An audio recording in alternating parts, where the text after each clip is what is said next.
Okay, so today we will do the identification of anones, isolation of an alcohol and a ketone. So the goal today is we will have a mixture, one alcohol plus a ketone. And what we will do is we will try isolate these two compounds from the mixture by running a column chromatography, and we will also confirm their structures by IR, NMR, and melting points. So these are the three key states. So first of all, we need to determine the base solvent system for column chromatography. The way we will do is we will run a TLC plate with 4 different solvent combinations. And for an ideal TLC plate, we will see something like this. And the spot on the top is the less polar spot, so that should be the ketone. And the one on a lower position, that will be a more polar compound, which is the alcohol. And for characterize a ketone and the alcohol, the basic way is we can run an IR, because we know ketone will have a very sharp peak around 1700. However, alcohol will have only a broader peak about 3000. So that will be a very easy way to tell the difference of these two compounds. Okay, so once we get the best solvent system, we can then prepare a column and try to isolate these two compounds. So this is a graph of a typical micro column. So you can see this column is a field of clean silica, and we can put the best solvent combination, keep eluting the column, and the less polar compound will go faster and will be the first one to come out of the column at the event. And if you keep washing the column with the solvent system, then finally the more polar one will also come out. Then after we collect all the events, we need to run another TLC to see which vial contains the pure compounds. So you can see if a TLC looks like this, we'll know the first two represent the first spot. And in the third vial is actually a mixture of two compounds. And in the last two vials is another pure component of the mixture. So in this case, we will collect these two as the first spot, and the last two as the second spot. And since we have all the solvents, we need to first remove the solvents and have the compounds to be dried. Then after drying, we can prepare samples for NMR and the melting point analysis. Because in this experiment, we will have a database as a reference. So once you get the NMR, get the melting point, you can just go to the database to find which one matches with your data perfectly. And for the IR, we just need to find the sharp peak around 1700 for a ketone and a broad peak about 3000 for the alcohol.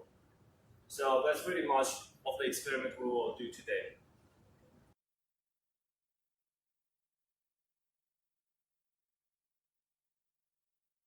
Okay, so right now we have 4 TLC plates developed using 4 different solvent systems, and that's how they look like under the UV lamp.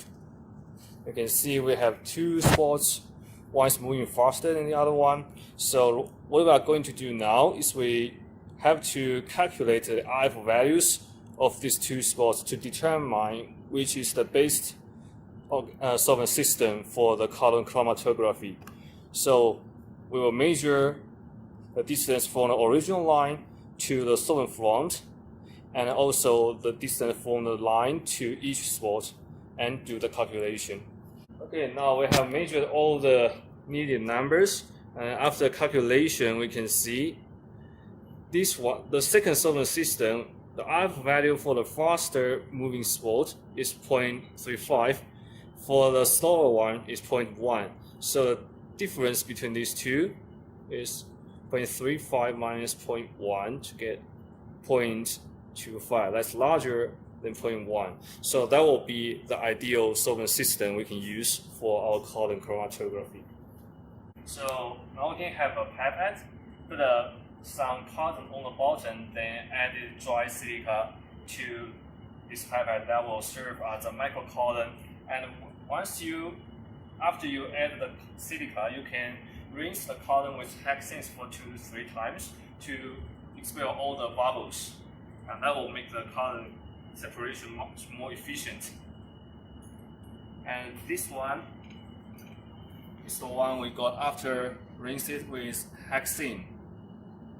So we can hold it to a clamp and then load your samples, the dry slurry on top of the column.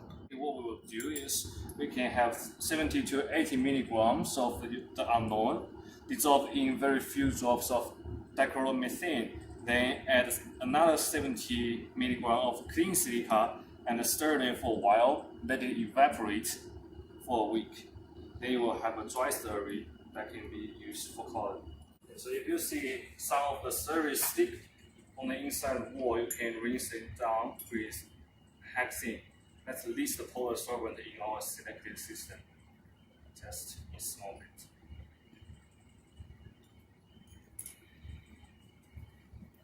And get some pressure. Going to be very high. Push your solvent down and make sure it didn't get dry. So if it gets dried, this color won't work.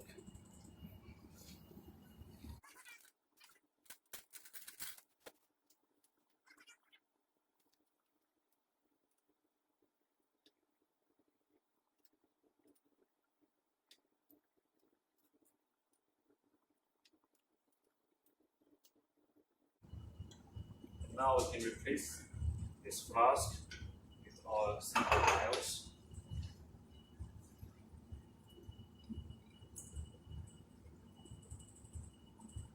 And collect around 1 milliliter for each vial.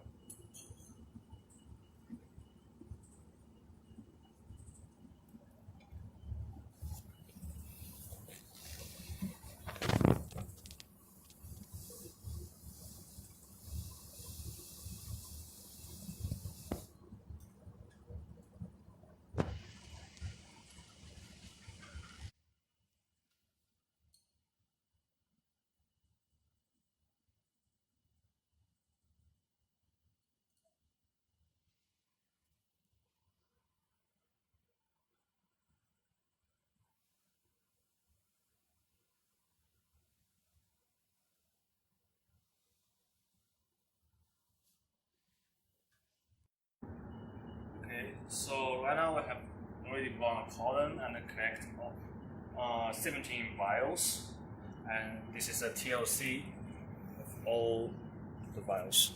So on the very left, this is unknown standard, and we can see from vial 1 to vial 6 contains only the first spot. So we'll collect all of them as a pure compound 1. For vial 7 to vial 13, we can see from 7 to 11 we have some mixtures. So we won't need this. Then for vial 12 and vial 13, all the way to vial 17, we have the pure second compound. So we'll combine vial 12 to vial 17 to collect the pure compound 2. Okay, so right now we have 2 compounds isolated. We will collect all the needed vials to do a lot of them to get a dried product. Then we will characterize them by NMR, IR, and melting point.